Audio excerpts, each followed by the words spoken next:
नमस्कार, मैं शिवानी, बिहारी न्यूज में आपका स्वागत है। आज है 14 मई, दिन बुधवार, और खबरों की ओर बढ़ने से पहले एक अहम जानकारी आप सभी के लिए हो सकती है यह। अगर आप पटना से जुड़े हर ताज़े अपडेट और खबरों से जुड़े रहना चाहते हैं तो प्योर पटना चैनल को सब्सक्राइब कर लें। यहाँ आपको मिलेगा पटना की हर छोटी बड़ी जानकारी। तो देर किस बात की, अभी सब्सक्राइब करें। लिंक आपको इसी वीडियो के डिस्क्रिप्शन बॉक्स में मिल जाएगा। अब आइए एक नजर डालते हैं आज की टॉप हेडलाइंस पर। शिक्षक ट्रांसफर पर शिक्षा विभाग का नया आदेश। विद्यालयवार छात्र शिक्षक अनुपात की मांगी रिपोर्ट। छात्र शिक्षक अनुपात के आधार पर होगा पदस्थापन। 7 जिलों को जोड़ेगी इंडो नेपाल बॉर्डर सड़क परियोजना। 554 किलोमीटर लंबी इंडो नेपाल बॉर्डर सड़क परियोजना अपने अंतिम चरण में। 450 किलोमीटर से अधिक सड़क का निर्माण हुआ पूरा। बिना भागदौड़ के अब ऑनलाइन बनाए राशन कार्ड। rconline.bihar.gov.in वेबसाइट से करें आवेदन। आसान और पारदर्शी तरीके से बनवाएं राशन कार्ड। 9 जून से शुरू हो रहा राज्य स्तरीय चेस प्रतियोगिता। अंडर 11 बॉयज एंड गर्ल्स शतरंज टूर्नामेंट का हो रहा आयोजन। 80 से अधिक राष्ट्रीय अंतर्राष्ट्रीय रेटेड खिलाड़ी लेंगे भाग। 4 लाख से अधिक वाहनों पर रजिस्ट्रेशन रद्द होने का खतरा। 1 लाख से अधिक वाहन मालिकों ने नहीं चुकाया टैक्स। कई वाहन मालिक डिफॉल्टर की सूची में शामिल। सीबीएसई छात्रों के लिए ऑनलाइन उत्तर पुस्तिका देखने की सुविधा। 10वीं के लिए प्रति विषय 700 रुपए, 12वीं के लिए 500 रुपए शुल्क निर्धारित। 5 दिन तक उत्तर पुस्तिका के लिंक रहेंगे उपलब्ध। क्या कोहली रोहित नहीं खेलेंगे 2027 वर्ल्ड कप? पूर्व भारतीय ओपनर के बयान से हर कोई हैरान। सुनील गावस्कर ने कहा, नहीं, मुझे नहीं लगता कि वो खेलेंगे। तो ये थी आज की टॉप हेडलाइंस। अब नजर डालते हैं उन 25 बड़ी खबरों पर जो आपके लिए जानना है जरूरी। इंडियन ओवरसीज बैंक में लोकल बैंक ऑफिसर के 400 पदों पर भर्ती के लिए आवेदन शुरू। इंडियन ओवरसीज बैंक ने लोकल बैंक ऑफिसर के 400 पदों पर भर्ती निकाली है। इच्छुक उम्मीदवार 31 मई 2025 तक बैंक की आधिकारिक वेबसाइट IOB.in पर ऑनलाइन आवेदन कर सकते हैं। आवेदन 12 मई से शुरू हो चुकी है। इन पदों पर आवेदन के लिए उम्मीदवार के पास किसी मान्यता प्राप्त विश्वविद्यालय से ग्रेजुएशन की डिग्री होनी चाहिए। उम्र सीमा 20 से 30 वर्ष है। रिजर्व कैटेगरी को छूट मिलेगी। भर्ती तमिलनाडु, ओडिशा, महाराष्ट्र, गुजरात, वेस्ट बंगाल और पंजाब राज्यों में होंगी। चयन प्रक्रिया में लिखित परीक्षा, लैंग्वेज प्रोफिशिएंसी टेस्ट और इंटरव्यू शामिल है। सामान्य वर्ग के लिए आवेदन शुल्क 850 रुपए और आरक्षित वर्ग के लिए 175 रुपए है। चयनित उम्मीदवारों को 48,840 रुपए से लेकर 85,920 रुपए प्रतिमाह वेतन और अन्य भत्ते मिलेंगे। बिना भागदौड़ के अब ऑनलाइन बनवाएं राशन कार्ड। अब बिहार में राशन कार्ड बनवाना बेहद आसान हो गया है। राज्य सरकार ने यह प्रक्रिया पूरी तरह ऑनलाइन कर दी है। आवेदक rconline.bihar.gov.in पर जाकर घर बैठे राशन कार्ड के लिए आवेदन कर सकते हैं। सबसे पहले मेरी पहचान पर नए यूजर के रूप में साइन अप करें, फिर OTP के माध्यम से रजिस्ट्रेशन पूरा करें। इसके बाद लॉग इन कर न्यू अप्लाई पर क्लिक करें। आवेदन फॉर्म भरें, परिवार के सदस्य जोड़ें और आवश्यक दस्तावेज अपलोड कर सबमिट करें। आवेदन की स्थिति की जानकारी SMS के माध्यम से मिलती रहेगी। आवश्यक दस्तावेजों में आधार कार्ड, बैंक पासबुक का पहला पृष्ठ, आवासीय प्रमाण पत्र, पारिवारिक फोटो, हस्ताक्षर और यदि लागू हो तो विकलांगता, आय तथा जाति प्रमाण पत्र शामिल हैं। और अब बिना दफ्तर गए आसान और पारदर्शी तरीके से राशन कार्ड बनवाएं और समय की बचत करें। बिहार इंजीनियरिंग कॉलेजों में अब फ्रेंच जर्मन भाषा सीखेंगे छात्र। बिहार के सरकारी इंजीनियरिंग कॉलेजों में अब छात्रों को फ्रेंच और जर्मन भाषाएं सिखाई जाएंगी और यह पहल मुख्यमंत्री की 7 निश्चय एक योजना के तहत की गई है, जिसका उद्देश्य युवाओं को अंतर्राष्ट्रीय स्तर पर तैयार करना है। राज्य के 15 सरकारी इंजीनियरिंग कॉलेजों में यह कार्यक्रम शुरू किया गया है। उद्घाटन वीडियो कॉन्फ्रेंसिंग के जरिए मुख्य सचिव अमृतलाल मीणा ने किया। उन्होंने इस पहल को छात्रों के करियर के लिए महत्वपूर्ण बताया और भविष्य में जापानी भाषा सिखाने की बात भी की। और इस पायलट प्रोजेक्ट की सफलता के बाद इसे राज्य के सभी 38 कॉलेजों में लागू किया जाएगा। 4 लाख से अधिक वाहनों पर रजिस्ट्रेशन रद्द होने का खतरा। बिहार में करीब 4,51,000 वाहन मालिकों पर टैक्स बकाया है, जिससे उनके रजिस्ट्रेशन रद्द होने का खतरा मंडरा रहा है। परिवहन विभाग ने इस पर सख्त कार्रवाई का निर्णय लिया है। सबसे अधिक टैक्स डिफॉल्टर राजधानी पटना में है, जहां 1,25,000 अधिक वाहन मालिकों ने टैक्स नहीं चुकाया है। इसके बाद मुजफ्फरपुर में 69,000, पूर्णिया में 33,740, भागलपुर, बेगूसराय, गया, सारण, रोहतास, भोजपुर और वैशाली में भी हजारों वाहन मालिक बकायादार हैं। इनमें अधिकतर व्यावसायिक वाहन संचालक शामिल हैं जिन्हें टैक्स नियमों की जानकारी नहीं होती या जानबूझकर टैक्स नहीं चुकाते। कई इलेक्ट्रिक ट्रैक्टर, ट्रेलर और गैर परिवहन वाहन मालिक भी डिफॉल्टर की सूची में हैं। विभाग अब रजिस्ट्रेशन रद्द करने की प्रक्रिया तेज करेगा ताकि राजस्व की वसूली हो सके और वाहन संचालन में अनुशासन कायम रखा जा सके। बिहार में जून से कालाजार उन्मूलन अभियान की होगी शुरुआत। स्वास्थ्य मंत्री मंगल पांडे ने बताया कि बिहार ने वर्ष 2023 में कालाजार उन्मूलन लक्ष्य प्राप्त किया है। अब जून के पहले सप्ताह से कालाजार, HIV कालाजार और चमड़ी से जुड़े कालाजार, PKDL के छुपे हुए रोगियों की घर घर खोज अभियान शुरू होगा और यह अभियान 2022 से अप्रैल 2025 तक के कालाजार मरीजों के घरों के 500 मीटर के दायरे में चलेगा, जिसे आशा कार्यकर्ता करेंगे। आशा कार्यकर्ताओं को प्रशिक्षण भी दिया जाएगा। यह अभियान राज्य के 32 जिलों में चलेगा। कालाजार रोगियों को 7100 रुपए की आर्थिक सहायता दी जाती है, जिसमें 6600 रुपए राज्य और 500 रुपए केंद्र सरकार देती है। CBSE छात्रों के लिए ऑनलाइन उत्तर पुस्तिका देखने की सुविधा। बीते दिन CBSE ने 10वीं और 12वीं की रिजल्ट जारी कर दिया। इन छात्रों के लिए इस बार से एक नई सुविधा शुरू की गई है, जिसके तहत वे अपनी उत्तर पुस्तिका के अंक ऑनलाइन देख सकेंगे और अंकों का मूल्यांकन कर सकेंगे। इसके लिए एक लिंक दिया जाएगा जो 5 दिन तक सक्रिय रहेगा। छात्रों को प्रति विषय 500 रुपए शुल्क देना होगा और वे उत्तर पुस्तिका की फोटो कॉपी भी प्राप्त कर सकेंगे। 10वीं के छात्रों के लिए प्रति विषय शुल्क 700 रुपए और 12वीं के छात्रों के लिए 500 रुपए होगा और यह कदम छात्रों की शिकायतों को ध्यान में रखते हुए उठाया गया है। बता दें, पटना के छात्रों ने CBSE परीक्षा में शानदार प्रदर्शन किया। पटना जोन ने पूरे देश में 14वां स्थान हासिल किया है, जो राज्य के लिए गर्व की बात है। 9 जून से शुरू हो रहा है राज्य स्तरीय चेस प्रतियोगिता। ऑल बिहार चेस एसोसिएशन से संबद्ध बेगूसराय शतरंज अकादमी द्वारा 9 जून से 12 जून तक राज्य स्तरीय अंडर 11 बॉयज एंड गर्ल्स शतरंज टूर्नामेंट का आयोजन किया जाएगा और यह प्रतियोगिता दून पब्लिक स्कूल रमजानपुर में होगी, जिसकी पूरी जिम्मेदारी स्कूल प्रबंधन ने ली है। प्रेस वार्ता में बताया गया कि प्रतियोगिता में 80 से अधिक राष्ट्रीय अंतर्राष्ट्रीय रेटेड खिलाड़ी भाग लेंगे। भागीदारी के लिए खिलाड़ियों की उम्र 1 जनवरी 2014 या उसके बाद की होनी चाहिए। प्रतियोगिता में भाग लेने की अंतिम तिथि 6 जून है और प्रवेश शुल्क 500 रुपए निर्धारित किया गया है। दोनों वर्गों के शीर्ष 2 खिलाड़ी बिहार का प्रतिनिधित्व अंडर 11 नेशनल टूर्नामेंट में करेंगे। शिक्षक ट्रांसफर पर शिक्षा विभाग का नया आदेश। बिहार के शिक्षा विभाग ने एक नया आदेश जारी किया है, जिसमें सरकारी विद्यालयों में शिक्षकों का पदस्थापन छात्र शिक्षक अनुपात के आधार पर सुनिश्चित किया जाएगा। विभाग ने सभी जिलों से रिपोर्ट मांगी है, जिसमें विद्यालय वार छात्र शिक्षक अनुपात की जानकारी होगी। जहां अनुपात मानक से अधिक होगा, वहां से शिक्षक दूसरे विद्यालयों में ट्रांसफर होंगे। शिक्षा का अधिकार कानून के तहत कक्षा 1 से 5 तक 40 छात्रों पर एक शिक्षक का मानक है। कक्षा 6 से 8 के लिए भी अलग मानक तय किया गया है और यह बदलाव सभी जिलों में प्रभाव डालेगा और शिक्षकों के ट्रांसफर से संतुलन सुनिश्चित होगा।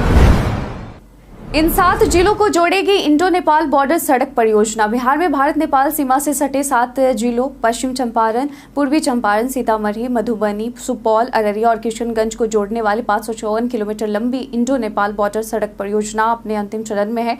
अब तक 80% यानी 450 किलोमीटर से अधिक सड़क का निर्माण हो चुका है।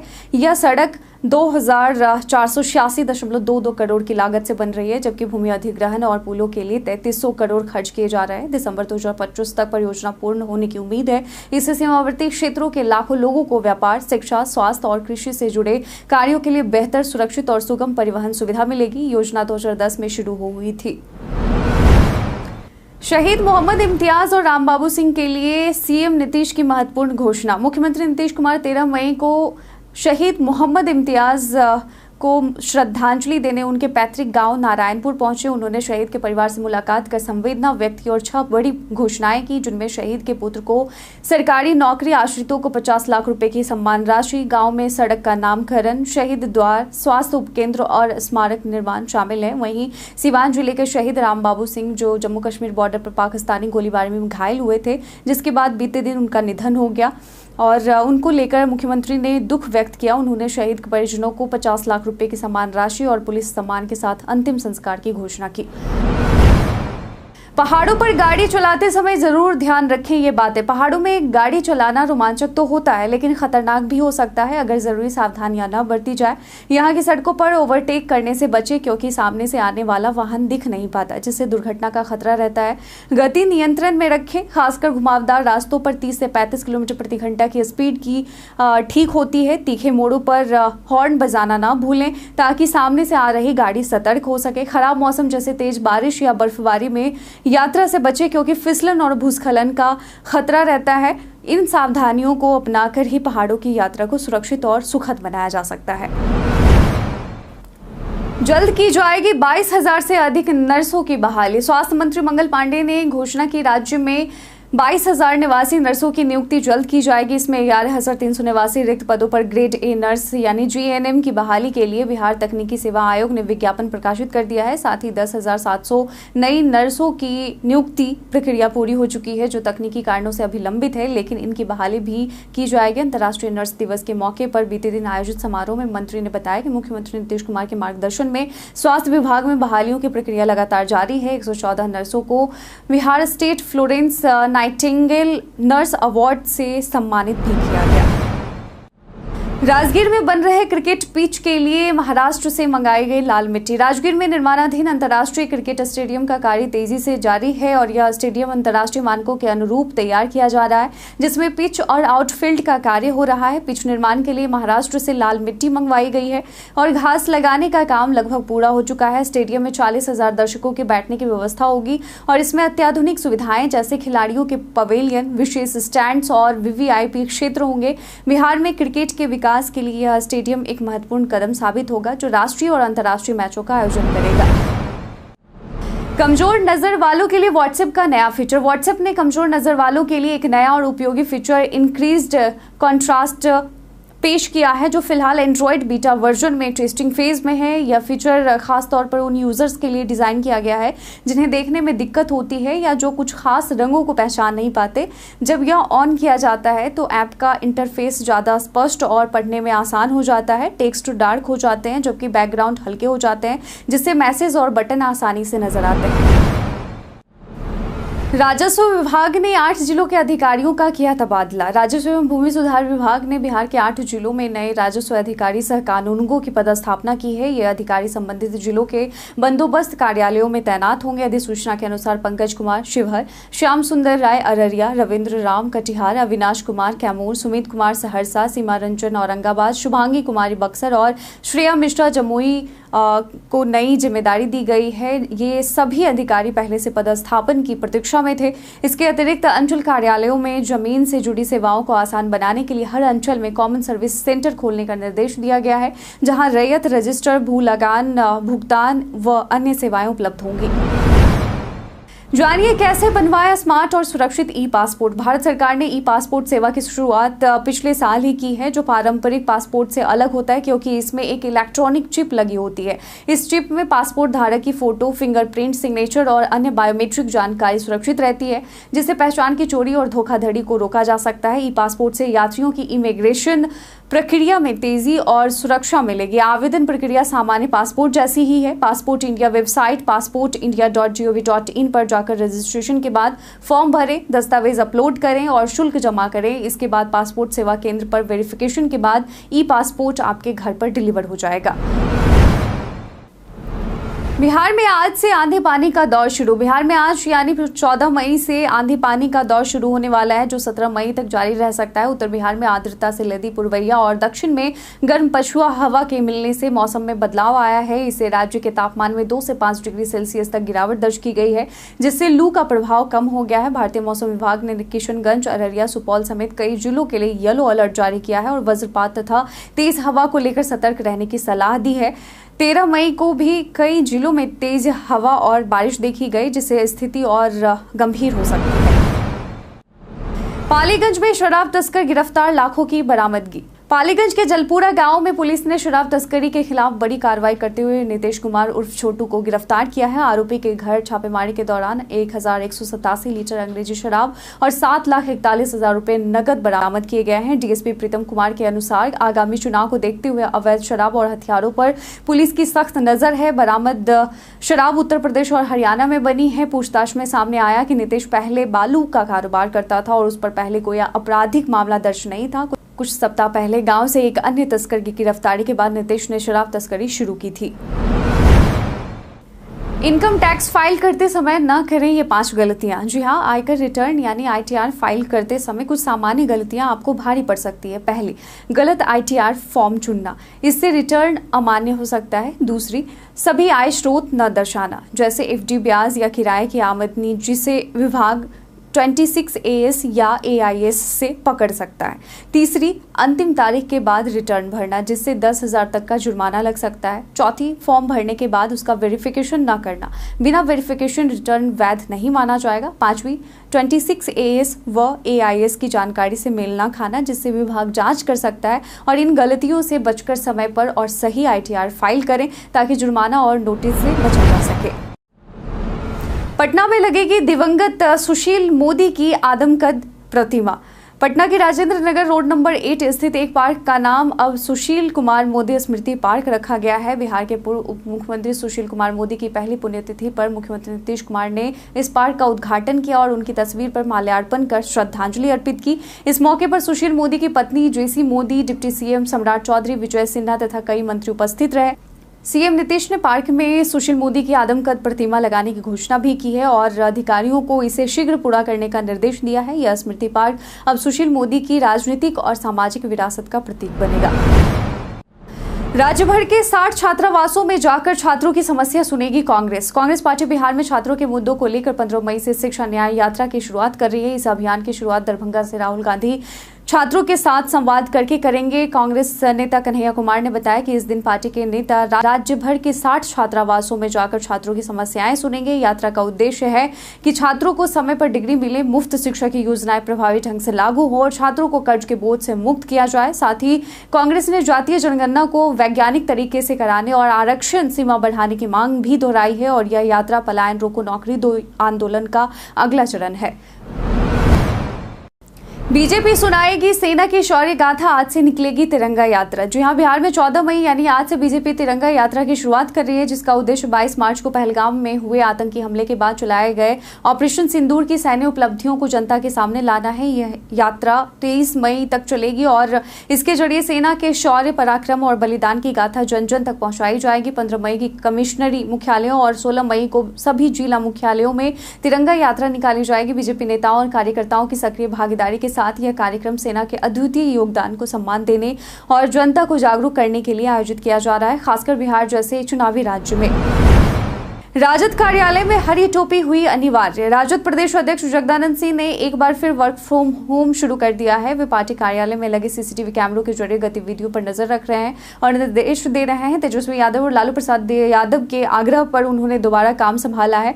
पार्टी ने पदधारकों के लिए हरे रंग की टोपी पहनना अनिवार्य कर दिया है, जो पहले इस्तेमाल होने वाले हरे गमछे का विकल्प है। गमछा पहनने से पार्टी की पुरानी दबंग छवि बन रही थी, जिससे बचने के लिए यह कदम उठाया गया है। जगदानंद का कार्यालय जून में समाप्त हो रहा है, लेकिन संभावना है कि उन्हें चुनाव तक अध्यक्ष बनाए रखा जाएगा। क्या कोहली रोहित नहीं खेलेंगे 2027 वर्ल्ड कप? भारत के पूर्व कप्तान सुनील गावस्कर के हालिया बयान ने क्रिकेट फैंस को हैरान कर दिया है। उन्होंने कहा कि विराट कोहली और Rohit Sharma 2027 one day world cup नहीं खेलेंगे। दोनों दिग्गजों ने हाल ही में टेस्ट क्रिकेट से संन्यास लिया है और हालांकि वे वनडे खेलते रहेंगे। गावस्कर को विश्वास नहीं है कि 2027 तक टीम का हिस्सा होंगे वो। उन्होंने कहा कि चयनकर्ताओं की सोच और दोनों खिलाड़ियों की फॉर्म इस पर निर्भर करेगी। गावस्कर ने यह भी जोड़ा कि अगर वे शानदार फॉर्म में रहते हैं तो उन्हें रोकना मुश्किल होगा, लेकिन फिलहाल उन्हें नहीं लगता कि वे वर्ल्ड कप 2027 खेल पाएंगे। उनके इस बयान ने फैंस के बीच खलबली मचा दी है। भारत के इतिहास में आज की तारीख कई कारणों से है दर्ज। आज के दिन भारत और मलेशिया में 2001 में 7 समझौते हुए। भारत रूस के बीच 2010 में रक्षा, परमाणु ऊर्जा, अंतरिक्ष विज्ञान एवं प्रौद्योगिकी, हाइड्रोकार्बन, व्यापार एवं निवेश आदि में 22 समझौते हुए। शिवाजी के ज्येष्ठ पुत्र और उत्तराधिकारी संभाजी का 1657 में जन्म आज के दिन हुआ। भारतीय फिल्मों के प्रसिद्ध निर्माता व निर्देशक मृणाल सेन का 1923 में जन्म हुआ। भारतीय आविष्कारक और कंप्यूटर वैज्ञानिक प्रणब मिस्त्री का 1981 में जन्म हुआ। फेसबुक के संस्थापक मार्क जुकरबर्ग का 1984 में आज के दिन जन्म हुआ। अल्लाह बख्श का निधन 1943 में हुआ। अंग्रेजों शासन के दौरान एक जमींदार, सरकारी ठेकेदार, स्वतंत्रता संग्राम सेनानी एवं राजनेता थे। हम प्रतिदिन आपसे 5 ऐसे जरूरी सवाल और उसके जवाब पूछते हैं जो कि बीपीएससी, बिहार पुलिस दारोगा समेत एसएससी जैसे अन्य प्रतियोगी परीक्षाओं में काम आएंगे। सवाल इतिहास, बिहार स्पेशल, विज्ञान, करंट अफेयर्स और भूगोल से रहेंगे। पूछे गए 5 सवाल में आपने कितना सही उत्तर दिया है यह हमें कमेंट सेक्शन में लिखकर जरूर बताएं। आज का हमारा पहला सवाल है, हाल ही में किसने बिहार के 42वें राज्यपाल के रूप में पद की शपथ ली? Option A Rajendra Vishwanath Arlekar, option B Phagu Chauhan, option C Arif Mohammad Khan, option D Satyapal Malik. इसका सही उत्तर है ऑप्शन सी आरिफ मोहम्मद खान। आज का दूसरा सवाल है, हाल ही में बिहार के पूर्व मुख्यमंत्री कर्पूरी ठाकुर की जयंती कब मनाई गई? ऑप्शन ए 23 जनवरी, ऑप्शन बी 24 जनवरी, ऑप्शन सी 25 जनवरी, ऑप्शन डी 26 जनवरी। इसका सही उत्तर है 24 जनवरी, ऑप्शन बी। आज का तीसरा सवाल है, बिहार कोकिला स्वर्गीय शारदा सिन्हा को मरणोपरांत किस सम्मान से सम्मानित किया गया? Option A Padma Shri, option B Padma Bhushan, option C Padma Vibhushan, option D Bharat Ratna. इसका सही उत्तर है ऑप्शन सी पद्म विभूषण। आज का चौथा सवाल है, बिहार के कितने जिलों में तारामंडल बनाने का निर्णय लिया गया है? ऑप्शन ए 2 जिलों पटना और दरभंगा, ऑप्शन बी 3 जिलों में जमुई, पूर्णिया और मोतिहारी, ऑप्शन सी 4 जिलों में गया, भागलपुर, पूर्णिया और मोतिहारी, ऑप्शन डी 5 जिलों में पटना, दरभंगा, गया, पूर्णिया और मोतिहारी। इसका सही उत्तर है 3 जिलों में जमुई, पूर्णिया और मोतिहारी। बीते दिन हमारे द्वारा पूछे गए सवाल का आप लोगों में से बहुत लोगों ने अपना जवाब हमें कमेंट सेक्शन में लिख कर दिया था। जिन्होंने हमारे द्वारा पूछे गए सवाल का जवाब दिया उनके नाम है राजेश कुमार, भरत प्रसाद, मोतीलाल कुमार, अनवर करीम खान, रंजीत मिश्रा, सपना कुमारी, मोहम्मद शाकिर हुसैन, राम बाबू दास, राजेश मांझी, शानवी गुप्ता, सोहन अहमद खान, रोशन कुमार, मुबारक अली और विनोद शाह। इसके साथ ही बढ़ते हैं आज के सवाल की ओर। आज का सवाल है कि क्या आप मानते हैं कि सामाजिक बदलाव में मीडिया की भूमिका महत्वपूर्ण होती है? इस पर आपका क्या कहना है, आपकी क्या राय है? अपना जवाब में कमेंट सेक्शन में लिखकर जरूर बताएं। आज के बुलेटिन में बस इतना ही। बिहार के तमाम खबरों के साथ अपडेट रहने के लिए देखते रहें बिहारी न्यूज़। और साथ ही अगर आप यूट्यूब चैनल पर देख रहे हैं तो चैनल को सब्सक्राइब कर लें। अगर आप फेसबुक पेज पर देख रहे हैं तो लाइक और फॉलो करना ना भूलें। धन्यवाद।